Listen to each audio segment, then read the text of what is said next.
Farm Basics time today, we're going to talk about what is a chopping corn head. Now, this is just our Farm Basics time, so we're not going to get too in-depth here. But if you're a non-farmer, you might be saying, it's a corn head, so what's the difference between a chopping head and a non-chopping head? But this is a big deal. This is huge for our farm, so we want to explain why. Well, okay, so when we're coming through a field with a combine, we want to take the corn, we're going to take the ears into the machine, that it's going to shell that, so it's going to pull all the kernels off those ears, and we're going to eventually put corn up in the tank. And that's the main purpose of a combine running through the field. We're going to take corn, it was standing on a plant, on an ear, we're going to get it off that ear and into a grain tank. That's one job. The other job is all the plant residue that stays in that field. We want to manage it for next year, because when we come back in to plant next spring or to do tillage this fall, it's pretty tough if you have those 10-foot tall corn plants and you have a 10-foot long stalk laying out there.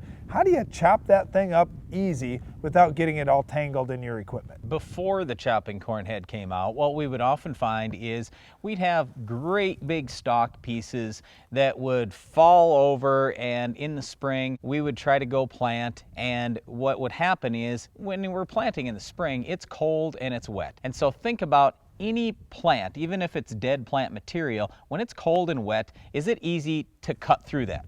No, it's not. So what happened is we'd come along with our planter and we'd try to cut through that residue, but we couldn't. And so since we couldn't cut through the residue, we'd end up dropping the seed and it would fall right on this piece of residue. Well, seed landing on a piece of residue means that seed is probably not going to grow.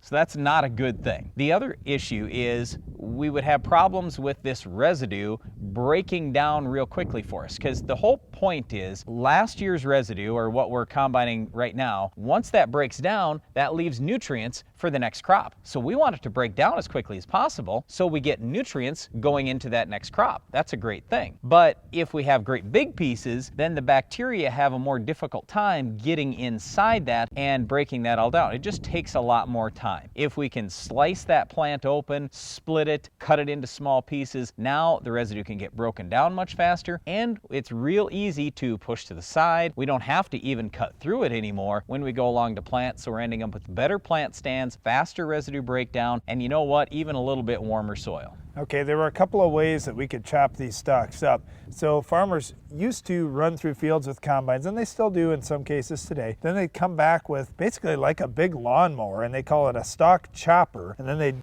mow down whatever stalks are out there, try to chop them up into little pieces. The problem with that system was the combine is run through the field, maybe a grain cart is run through the field, or even some trucks on the end of the field, and they've driven over some of the stalks and kind of matted them down on the ground, and now that stalk chopper can't get them. With the chopping corn head, now all the stalks are chopped before any wheels ever touch them or any tracks ever touch them out in the field. So with the combine head, now we do all that chopping, so all the residue is all sized up nice and even, and everything is perfect as you go through the field. One of the concerns that some farmers have with these chopping corn heads is, boy, it's making the pieces so small, I'm worried they're going to blow away. And how we've basically solved that problem or reduced that problem on our own farm is we just cut the stalks a little bit higher than we might normally. So we're cutting them at, let's say, 18 inches or possibly 24 inches. So then there's some big stalk pieces. So when the little pieces start blowing around a little bit, then they catch on the bigger stalk pieces and they pretty much stay in that field. Well, the other thing that happens is in the northern U.S., and especially towards the western corn belt where we don't get a whole lot of moisture, we'll catch more snow now in those fields too, when we leave those stalks standing a little bit taller. And when we catch that snow out in the field, that's moisture that we'll use for next year's crop. It really helps the whole system in a number of ways. Hey, one last thing I'll just mention real quick about our chopping corn heads. They're also folding corn heads. We never used to have this before, but it's one of the things. We farm